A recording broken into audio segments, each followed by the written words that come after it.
Raja Ampat, permata di ujung timur Indonesia, kini menghadapi ancaman serius dari aktivitas pertambangan nikel yang mengancam kelestarian lingkungan dan kehidupan masyarakat adat setempat.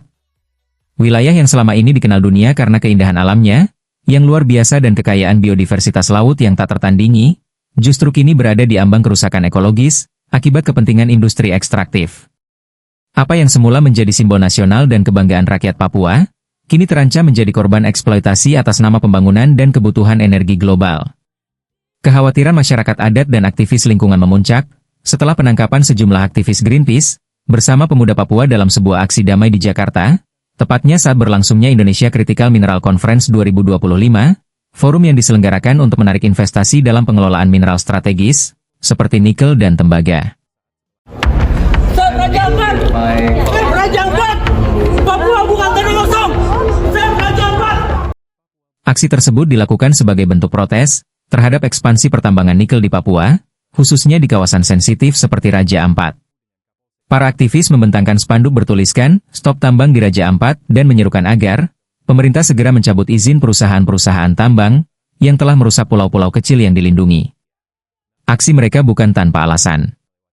Mereka menyoroti bukti-bukti nyata, kerusakan lingkungan yang mulai terlihat akibat aktivitas pertambangan, mulai dari hancurnya tutupan hutan primer di pulau-pulau kecil, tercemarnya perairan laut, yang selama ini menjadi habitat terumbu karang dan ikan endemik, hingga ancaman langsung terhadap keberlangsungan hidup masyarakat adat yang menggantungkan hidup dari laut dan hutan. Tidak hanya ekosistem yang dirugikan, tetapi juga sistem sosial dan budaya lokal, yang mulai terganggu akibat masuknya industri skala besar, yang beroperasi tanpa persetujuan utuh dari komunitas adat. Protes ini adalah simbol perlawanan terhadap model pembangunan yang merusak dan tidak adil yang sudah berlangsung selama 60 tahun di tanah Papua. Di tengah narasi besar transisi energi global yang mendorong peningkatan produksi baterai berbasis nikel, Papua justru menjadi wilayah korban, di mana sumber daya diambil, lingkungan dihancurkan, dan masyarakat disisihkan. Para pemuda Papua yang ditangkap, bukan pembuat onar, melainkan pembela tanah dan laut mereka, yang tengah menjerit dalam diam. Suara mereka adalah suara rakyat, yang terpinggirkan dalam meja-meja konferensi elit, yang kerap mengabaikan realitas di lapangan. Raja Ampat, surga biodiversitas dunia. Terletak di Provinsi Papua Barat Daya, Raja Ampat adalah gugusan kepulauan, yang luar biasa dengan total 610 pulau besar dan kecil yang tersebar di Lautan Biru yang masih perawan. 4 pulau utama, Misol, Salawati, Batanta, dan Waigeo, menjadi tulang punggung geografis wilayah ini, sekaligus rumah bagi beragam ekosistem yang unik dan langka di planet ini. Wilayah ini diakui dunia sebagai salah satu titik panas keanekaragaman hayati laut global, tidak kurang dari 75% spesies terumbu karang dunia ditemukan di sini, menjadikannya sebagai laboratorium alami bagi ilmu kelautan dan konservasi lingkungan. Selain itu, lebih dari 1.500 spesies ikan karang, 700-an jenis moluska, serta berbagai spesies laut endemik hidup berdampingan dalam ekosistem yang kaya dan seimbang. Beberapa di antaranya bahkan belum teridentifikasi oleh ilmu pengetahuan modern. Raja Ampat bukan hanya menyajikan panorama bawah laut yang menakjubkan, tetapi juga memainkan peran penting dalam menjaga keseimbangan ekologi global. Hutan bakau, padang lamun, dan terumbu karang di kawasan ini bertindak sebagai penyerap karbon alam yang besar, membantu mengurangi dampak perubahan iklim. Lautannya menjadi tempat berkembang biak bagi spesies penting, seperti hiu karang, pari manta raksasa, penyu belimbing, dan berbagai jenis burung laut yang bermigrasi ribuan kilometer setiap tahunnya. Kekayaan Raja Ampat tidak hanya terletak pada alamnya. Masyarakat adat yang mendiami pulau-pulau ini telah hidup selaras dengan lingkungan, selama ratusan tahun, membangun pengetahuan lokal dan sistem kearifan ekologis yang diwariskan turun-temurun. Tradisi sasi laut, misalnya merupakan bentuk larangan adat, yang diberlakukan untuk memberi waktu bagi biota laut berkembang kembali. Praktik ini membuktikan bahwa konservasi sejati sesungguhnya telah lama hidup dalam budaya masyarakat Papua. Potensi wisata bahari Raja Ampat tidak dapat dipandang sebelah mata. Selam scuba, snorkeling, birdwatching, hingga ekspedisi fotografi bawah laut menarik ribuan wisatawan dari seluruh dunia setiap tahunnya. Tapi di balik pesona pariwisata ini, Raja Ampat menghadapi ancaman serius dari eksploitasi sumber daya alam, khususnya melalui ekspansi industri pertambangan yang mulai merambah wilayah-wilayah konservasi. Ancaman tambang nikel di Raja Ampat. Meskipun dikenal sebagai salah satu kawasan dengan keanekaragaman hayati laut tertinggi di dunia, Raja Ampat tidak luput dari ancaman nyata industri ekstraktif, khususnya pertambangan nikel. Di balik pesona wisata bahari dan narasi pelestarian lingkungan, 4 perusahaan tambang nikel tercatat telah melakukan aktivitas yang mengancam keberlanjutan ekologi dan sosial wilayah ini. 4 perusahaan tersebut adalah PT GA Nikel. Ia beroperasi di Pulau Ga dengan konsesi seluas sekitar 6.030 hektar. PT GA Nikel telah menjadi simbol kontradiksi antara pembangunan ekonomi dan perlindungan lingkungan. Meskipun sempat dinyatakan akan menghentikan operasi, karena termasuk dalam kawasan konservasi nasional, perusahaan ini kembali aktif dan memicu protes keras dari masyarakat adat dan kelompok lingkungan hidup. Kemudian ada PT KWI Sejahtera Mining. PT ini ada di Pulau KW dan menjadi sorotan setelah berpotensi melakukan aktivitas penambangan di luar izin lingkungan dan di dalam kawasan hutan lindung. Hal ini tidak hanya akan melanggar perizinan teknis, tetapi juga merusak hutan tropis primer, yang menjadi tempat hidup spesies endemik dan jalur migrasi satwa laut. Kemudian PT Anugerah Surya Pratama. Di Pulau Manuran, perusahaan semacam ini diduga tidak memiliki upaya penanggulangan limbah dan reklamasi pasca tambang. Aktivitas mereka akan menimbulkan risiko serius terhadap kualitas air laut, terumbu karang, dan sumber kehidupan masyarakat pesisir, yang sangat bergantung pada laut sebagai ruang hidup dan ekonomi. Ada juga PT Mulia Raimon Perkasa. Perusahaan ini akan melakukan eksplorasi di Pulau Batang Pele, diduga dapat operasi tanpa dokumen lingkungan maupun izin penggunaan kawasan hutan. Aktivitasnya yang diduga ilegal secara administratif dan destruktif secara ekologis, mencerminkan pola eksploitasi pulau-pulau kecil, tanpa pertimbangan keberlanjutan dan keadilan ekologis. Berdasarkan temuan Kementerian Lingkungan Hidup dan Kehutanan, KLHK, keempat perusahaan ini telah disegel karena terbukti melakukan pelanggaran serius terhadap berbagai regulasi, terutama yang berkaitan dengan perlindungan pulau-pulau kecil. Aktivitas pertambangan mereka bertentangan langsung dengan Undang-Undang Nomor 1 Tahun 2014, tentang pengelolaan wilayah pesisir dan pulau-pulau kecil, yang secara tegas melarang eksploitasi skala besar di wilayah, dengan luas kurang dari 2.000 km persegi, apabila mengancam keberlangsungan ekosistem. Tambang nikel di wilayah seperti Raja Ampat bukan hanya soal eksploitasi logam untuk industri baterai global, tetapi soal kerentanan struktural yang ditanggung masyarakat lokal. Pulau-pulau kecil sangat sensitif terhadap perubahan ekologis. Sekali rusak, kerusakannya bersifat permanen dan merusak sistem pendukung kehidupan, dari air bersih, pangan laut, hingga budaya dan spiritualitas masyarakat adat. Ketika dunia menyerukan transisi energi hijau dan mobil listrik, yang bergantung pada nikel, sebagai bahan baku utama baterai Indonesia, termasuk Papua, menjadi medan rebutan.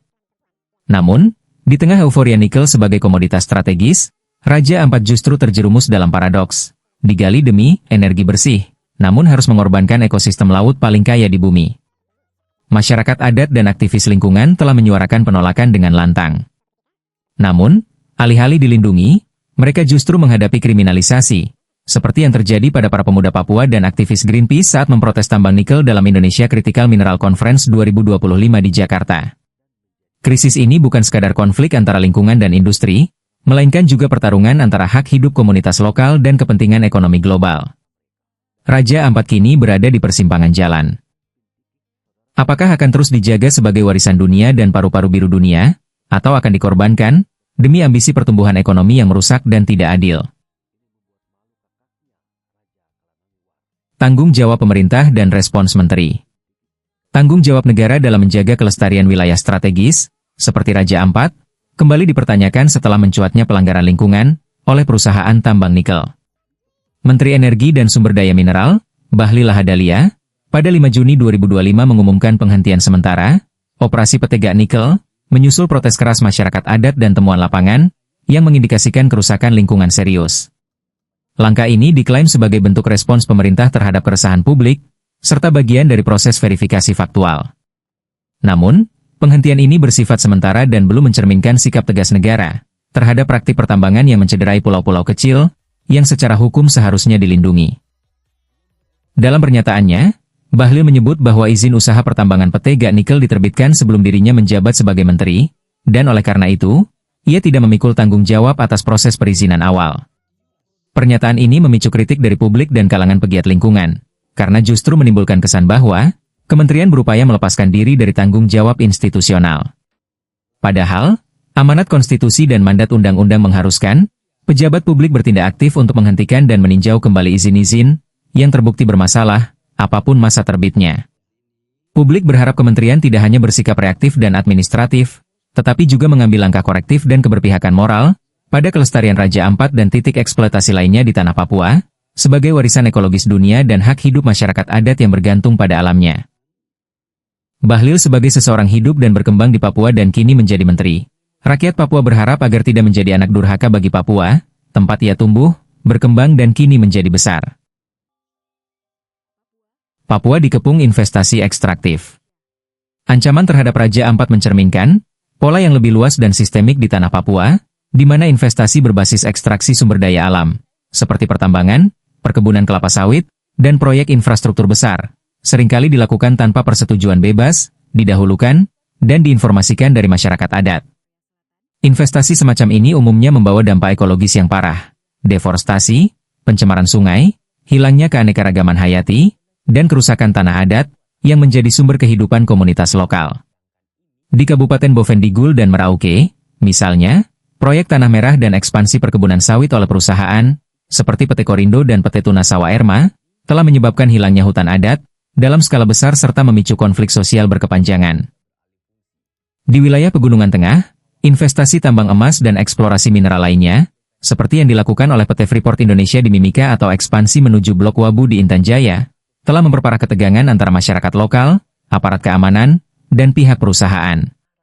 Sementara itu, rencana pengembangan food estate juga menimbulkan kekhawatiran, karena potensi perampasan tanah adat dan hilangnya sumber pangan lokal yang berkelanjutan. Seluruh pola ini menunjukkan bahwa Papua bukan sekadar target investasi, tetapi juga wilayah yang rentan dieksploitasi secara sistematis, tanpa perlindungan yang memadai terhadap hak-hak masyarakat adat, dan keberlanjutan ekosistemnya.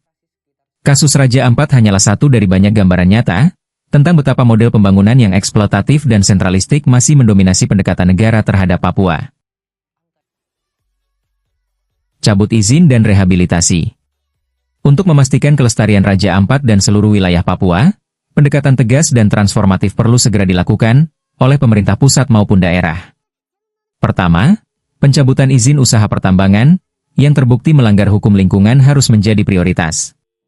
Izin-izin tersebut, seperti yang diberikan kepada perusahaan-perusahaan tambang nikel di Raja Ampat, telah mencederai prinsip keadilan ekologis dan hak masyarakat adat. Langkah ini bukan hanya untuk memulihkan kepercayaan publik, tetapi juga sebagai penegasan, bahwa pembangunan tidak boleh dibenarkan, dengan mengorbankan lingkungan dan hak asasi manusia.